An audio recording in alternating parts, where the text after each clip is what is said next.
Hello YouTube, hi, this is our KingNex, back with a new video on my Sorcerer Firewall build. And so this build is a subset of a variety of builds, sort of a mix of the Creparian build, as well as the max roll Firewall Sorc build as well. And there's going to be links in the description to both builds, because they were heavily referenced for this video. And just a mix of both is sort of where I'm currently at and still messing around with. This character is a fresh 70, first into World Tier 4. And this build has been a pretty great way to experience the game without thinking so much about changing build stuff and just committing to learning the game systems, either the dungeon game systems or just the other things in Diablo 4. So I'm going to run a quick dungeon. So I started a nightmare dungeon and we're going to head over there. And I'll just talk about my mindset and just sort of the playstyle of the build as we go through. And during that time we can after that go over builds and talk about the gear, talk about the skills, the Paragon board where I'm currently at, sort of mixing both crypts and the max roll guides build. Modifiers for this dungeon should be anything too crazy. Check them out as soon as we load in. Okay, 15% more fire damage, so it's kind of funny. And they take less bleeding and they can also slow. Not a big fan of Stormmaid's Wrath, but it is what it is. A lot of the affixes in this dungeon just sort of end up being really annoying. Let's see a lot that I'm ever super happy to find, I guess. Alright, so we're using Raymond's chest piece here, so that's a huge part of us being able to just really burn as much stuff as possible and pull things together. The CC from that is amazing. I do see a lot of ads here. They all burn. Does not matter. Slow from that's gonna be annoying.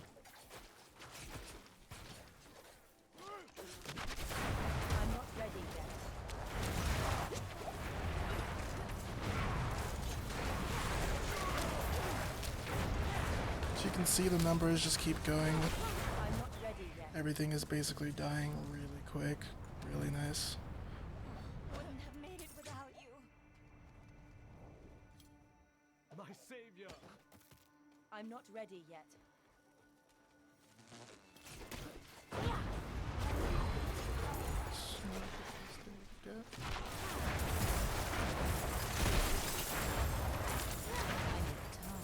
This build sort of heavily relies on the shatter skill as well, to be able to just keep shattering enemies that we have frozen.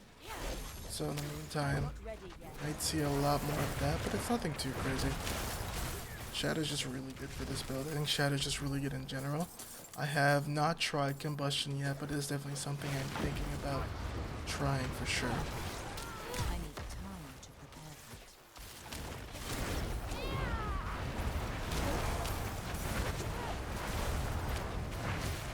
I'm sort of trying to burn some of these enemies before kill those totems as fast as we can. Not the most ideal Claire, but we make it through. I'm not ready yet.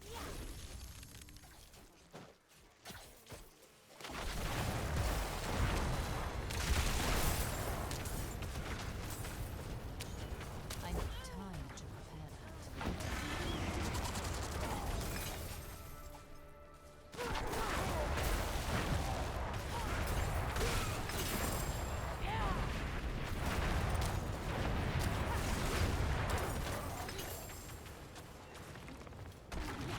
I'm not ready yet.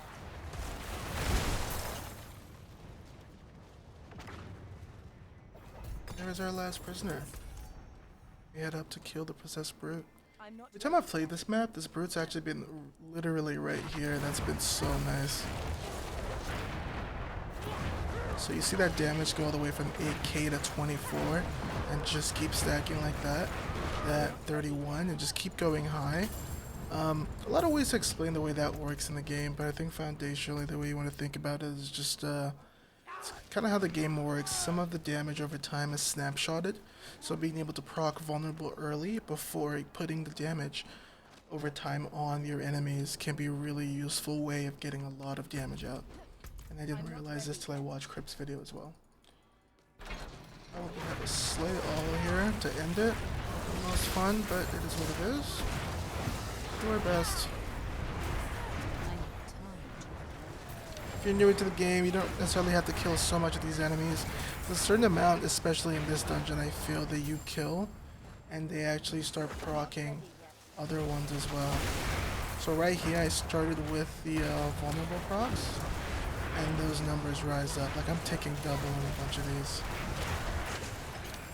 That could have been close though, for sure. I'm not ready yet. Gonna keep using teleport to pull enemies together. That's a super important part of how this build works, and we don't want to ever stop doing that. I'm not ready yet. Pull them all and burn them all at the same time. And the little red bars, which are typically a pain because they kind of they're strangled out a bit. Yeah, that's what I was talking about when I said that killing a certain amount of enemies just keeps them flowing. So many of them spawning here. It's huge. We do have a lot of CC abilities, and with that, we're following that up with other abilities that CC enemies. And they can be okay. One thing to keep in mind with them is you don't want to CC enemies too much, or else they become unstoppable. You don't actually want enemies to start doing a damage to you. Play this. Still have 17 enemies remaining. There might be a big pack over here. There we go. There we go. And you get to see the fire itself just burn. The numbers are crazy. Everything starts going crazy. Now all of a sudden we have 4 enemies left to kill. Pope's Fiends, obviously, being super tanky. They never stop being that tanky. Stay away. And the last enemy is a little duty in the cage.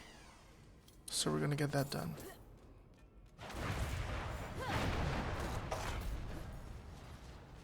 Fight the boss.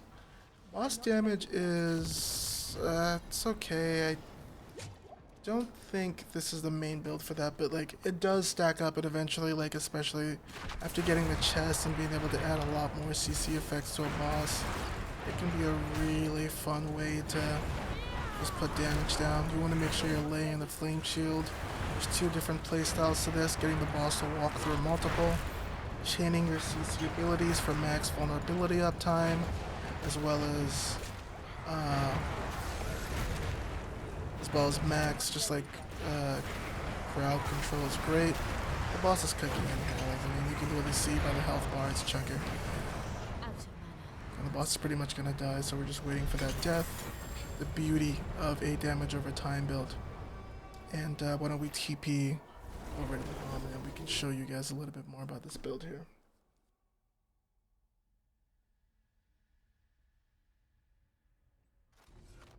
Okay, so we're going to talk a little bit about the skills that are foundational for this build to find success, and start from the top as well. So for a basic skill, we're just putting into our clash. We don't use this, but we have it just because it's important that we spec at least 2 into these nodes of basic skills to be able to progress down the skill tree. A huge part of the skill that you don't see in our skill bar is Fireball, and so Crip's build uses Meteor, but the max roll guide uses Fireball and lets us spec into that. As you can see, we have a lot of points put into this, as well as getting enhanced and greater Fireball. Our gear is helping with this quite a bit. The cool thing is because Fireball has a base 42% lucky hit chance, and when we enchant this, when we kill an enemy, they explode in a Fireball for 50% of its damage, which I think could count as extra burning damage to help with the fire wall. So we have Fireball as the first major item in our enchantment slots. And if we move over to our defensive skills, we have a bunch of skills here that are being used. Pretty much everything here is being used that's not elemental attunement. So we'll start from the beginning. Flame Shield, a pretty basic staple for a lot of sorcerer builds because it's your oh shit button. It gives you unstoppable, and that is amazing. It also adds some burning damage, which is great. Get the bonus speed from that, which is really helpful because I seem to be really caring a lot more about movement speed recently, as well as it healing you for life. So that oh shit button could also just heal you for half of your life, which is great. We have Teleport, and I think Teleport's like really slept on, but you want to eventually spec into that cooldown per hit as well, which is amazing, especially with the way we use this. but also the DR. This was nerfed early in the release of D4, but still very worth specking into if possible. We have gear giving us bonus to teleport as well, and I explain why when we get to the gear section. Respecting to glass cannon with extra points specking into that as well from item contribution. Glass cannon's free damage, but obviously at the cost of taking more damage. This build survives in that, and actually, to be honest, undoes a lot of what glass cannon does for other effects we'll talk about as we go through. Ice armor is really good because we want to keep as much barrier uptime as possible. So we're juggling both the aspect that gives us barrier for damaging an elite with ice armor and with flame shield, because really these are all barriers as far as I understand. Flame shield just gives you immunity, which is amazing, but this just gives you a barrier amount of 809, especially with the mana regen that we get from this, which is going to be really important for this build because at a base fundamental level, if you're leveling with Firewall, it is a mana eater and you will be begging for mana. We'll talk about solving that later in the video though. Frost Nova, which is, as you saw in the gameplay, a huge part of the build. A lot of the time we are spending is in freezing enemies with Frost Nova, but also because it's our main guarantee as a sorcerer to guarantee vulnerable uptime, which is pretty much the best damage multiplier in this game, and this is the only way we can consistently proc it. It will always be in a lot of our builds because that is just so much damage. Enemies killed in this reduce its cooldown by 1 second up to 4 per cast, and increasing the amount of vulnerable uptime on enemies, especially on bosses, to 6 seconds.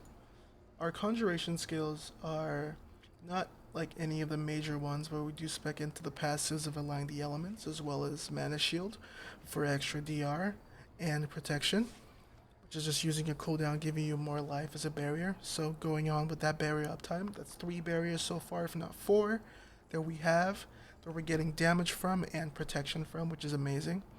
I did spec 1 point into Precision Magic just to increase that lucky hit chance for our enchantment slots, but I'm going to have to do a little bit more math to make sure that this is even worth the spec, or if it's worth putting that into something else to make maybe another passive stronger, or to make the cooldown on teleport shorter if possible.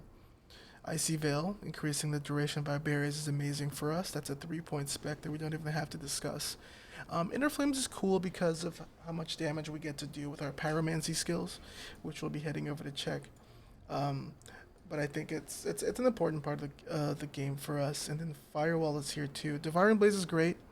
That gives us more damage, critical strike damage on burning enemies, especially if they're immobilized, which we will be doing. And our main skill here is Firewall. It's got a base lucky hit chance of 39%. This is our second enchantment skill. What happens when it's enchanted is when an enemy takes burning damage, there's a 5% chance they spawn 2 firewalls underneath them for 3 seconds. Now, why do we enchant this and not just use something else like maybe a combo of like Fireball and Meteor? The reason is because enemies take 25% increased burning damage when they're already standing in the firewall. But if they continue burning, but they also keep burning. And Firewall is obviously a wall of flame that creates 22k for us over 8 seconds. What's really cool about Firewall for us is because we put these 2 specs onto it, we want things burning as much as possible, as long as possible. And because they want to keep taking that 25%, and that's a multiplier, increased burning damage. And so a lot of when you're starting the game, your rotation ends up being you're laying down firewalls and baiting enemies to keep running through them to keep them burning as fast as possible. That doesn't become as needed as you push towards the end game and things die faster because you tick harder, but it's something that we do early game for sure. Inferno is our major pyromancy skill, and before you get the Raiment unique chest, this will be your pixel puller that pulls enemies together for you to be able to focus on them. Highly recommend this skill. Prime Inferno just helps pull it to its center, which is super important. And then Supreme Inferno makes it so when you cast Inferno, all pyromancy skills cost no mana. So when you cast the Inferno skill, it gives you a window of a couple seconds while the Inferno animation is going through for you to lay down as many firewalls as possible. Before you get a lot of mana cost reduction on your gear and a lot of aspects that will help you have more mana, this will be pretty much one of the best parts of your gameplay, is you just can't wait for your Inferno to come back up for you to put down free firewalls.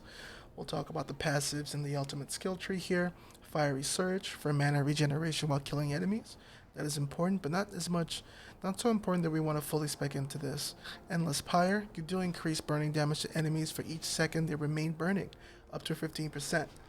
This is why you see how the numbers just keep stacking over time as we like layer firewalls on enemies, as the fireballs explode as well. Warmth is a key part of the build for survivability, especially for hardcore characters.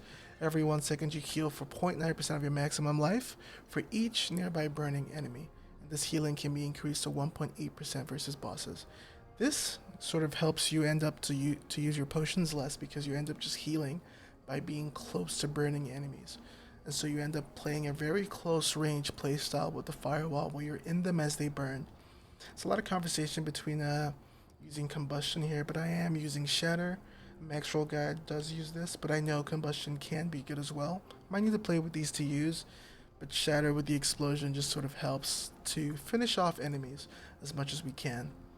I'm going to talk a little bit about the Paragon tree, but I'm really just on my second board here since I'm level 70. So I haven't really been able to progress super far. After making our way through the starter board, one of the major things we did is we put on the depth mod in that for the increased mastery skill damage, plus 59.4%. And the bonus, if we can pick that up as well, is amazing for us. Mastery skill being our firewall skill, so that is a buff for us, which we're really excited to have.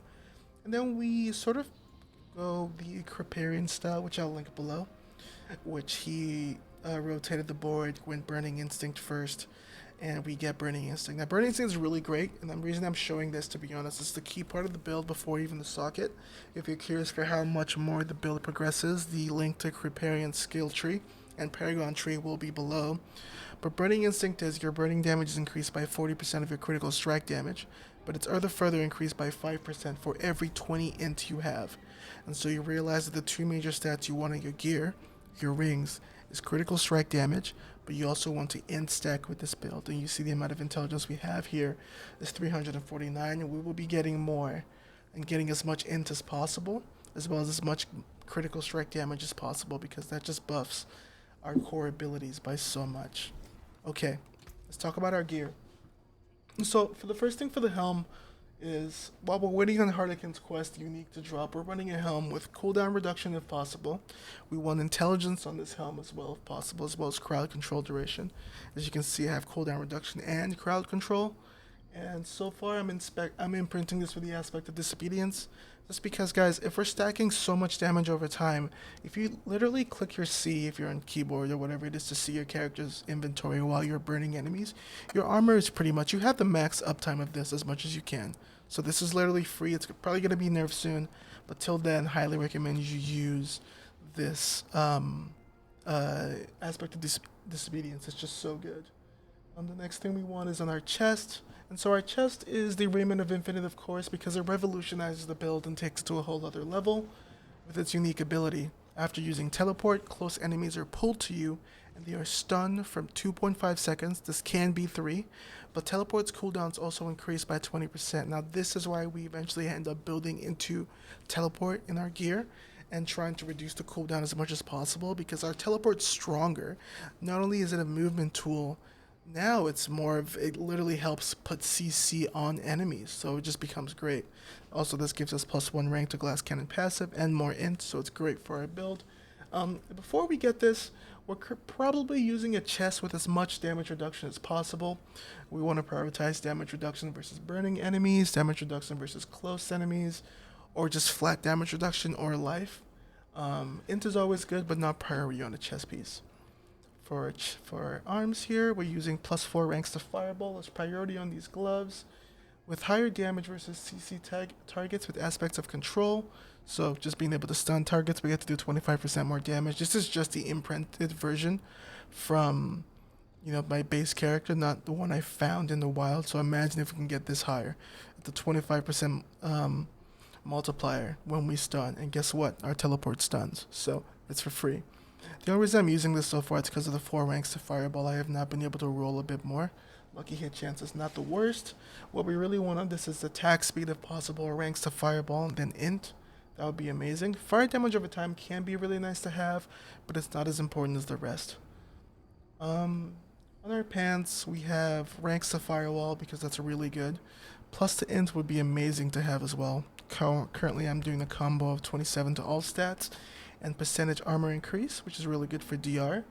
But highly recommend being able to get that, and damaging only gives you a barrier just to keep as much barriers as possible going, as we said when we talked about skills. Our boots are super important, and that's kind of where I am at in this, where it gives us 2 ranks to teleport, which is amazing. The movement speed is great, but we really also want mana cost if we can get it. I'm messing around with different aspects right now where I'm checking out Maxwell's guide for recommendations, and they recommend aspect of shared misery or the Ghostwalker mobility aspect. I was messing around with the Firewall one that gives you a buff to movement speed. To be honest, it's really hard to tell. So I'd probably switch to one of Maxwell's recommendations here. But the boots are also a great place for mana cost reduction if you can get it, and ranks to teleport as well, or Frost Nova if you don't have the unique chest piece. But teleport for sure if you do, and you want that up as much as possible, so the plus ranks to that is a godsend. But as I play more of this game, I find myself valuing movement speed as well for faster clears, so I like putting that on my gear if possible, so that's also a thing to consider. On our amulet, it's a very important piece, and to be honest, like if you get a piece that's good enough, you're probably not going to change it for a while. What I value in the amulet here is cooldown reduction and mana cost reduction. Inferno has a really long base cooldown, guys, so being able to reduce that, your teleport cooldown as well over time, your Frost Nova cooldown, being able to get cooldown reduction on your amulet, get that on your helmet when you switch to an offhand, with a one-handed weapon, getting cooldown on your offhand, all that stacks to your cooldown being so good. And so I'm using this because I get mana cost and cooldown reduction on this, and we get the imprinted damage bonus while using a barrier, which we have barrier uptime almost every time, which is really good for us. Once you get a good amulet, you're probably not going to switch it for a while till you get the same thing, which is why I'm still using a sacred version.